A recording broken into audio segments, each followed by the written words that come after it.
Считается, что это место, где он для привала, для гостеприимства, где его принимают. Вот это, кстати, есть.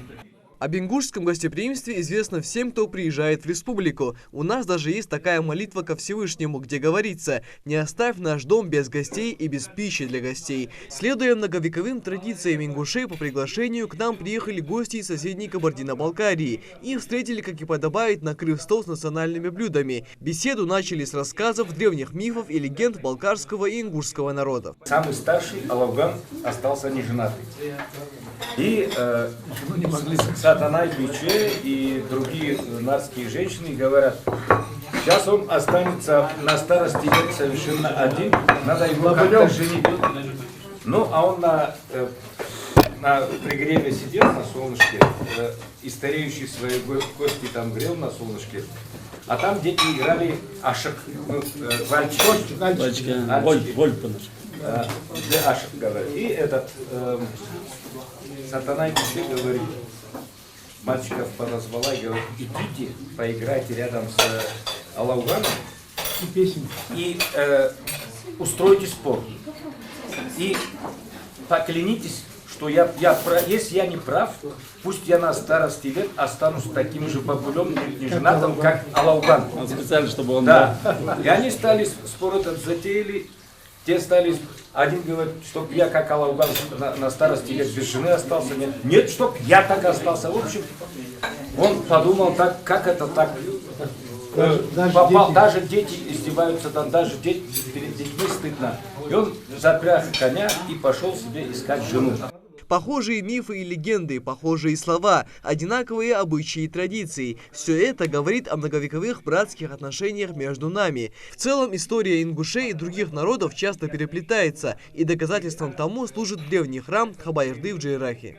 Одни ингушские блюда сменяются другими, но неизменной остается теплая и уютная атмосфера в небольшом чайном клубе. Именно здесь собрались балкарские и ингушские братья, чтобы подчеркнуть знания друг у друга и провести ценный обмен культур. Участники беседы уверены, что такие встречи – это обязательное условие для поддержания связей между народами Северного Кавказа.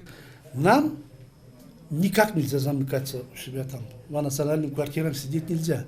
Мы должны встречаться на уровне, я не знаю, глав республик, правительств, журналистов, педагогов, того, другого, третьего. То есть вот эта связь не должна прерываться, потому что это путь обогащения, взаимного обогащения. Поэтому я столько нового услышал про историю ингушей, про обычаи, которые есть.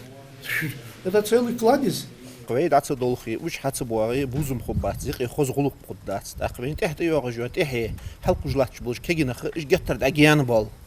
تختغنر مو عاشق يتر كست وحدش خلشة حني فلت خو حني إيل نجت مشتي خو خير بعندش حد أوزله يقيت حتى قرقل ونجلك نوقستي خول سقدا هيك ويبصل بجري ما بيش تاق حنزر كجر خوشت حلق وجلاش طولش بيرشت سنة خوز مسلده.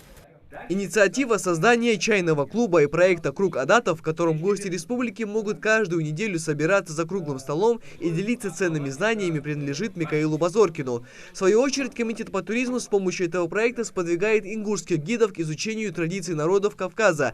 Наши гиды знают нашу историю, да, но они слабо знают историю других народов Кавказа. В принципе, мы своего рода очень сильно о себе говорим, но мало знаем уже о соседях, которые нас окружают. Знаем общие, но не знаем вот такие особенности, моменты, которые показывают народы изнутри.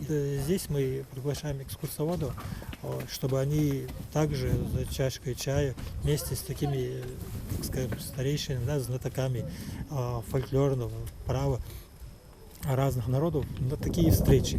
Почетные гости приехали не с пустыми руками и привезли с собой уникальные книги. Они изданы небольшим тиражом и поэтому представляют собой особую ценность. Каким-то чудом я перед поездкой сюда нашел мой подписанный экземпляр. Я бы, конечно, не мог привезти и оставить здесь, но эту книгу я оставляю здесь. Это этический кодекс карачаево-балкарского аланского народа. Да, очень даже. Это... Вот это единственное, что я не отдам в библиотеку. Это я себе Наши представители, в свою очередь, также подарили балкарцам подписанную книгу «Из тьмы веков», автор которой Идрис Базоркин. Далее для гостей подготовили душевное выступление в исполнении ингушских артистов.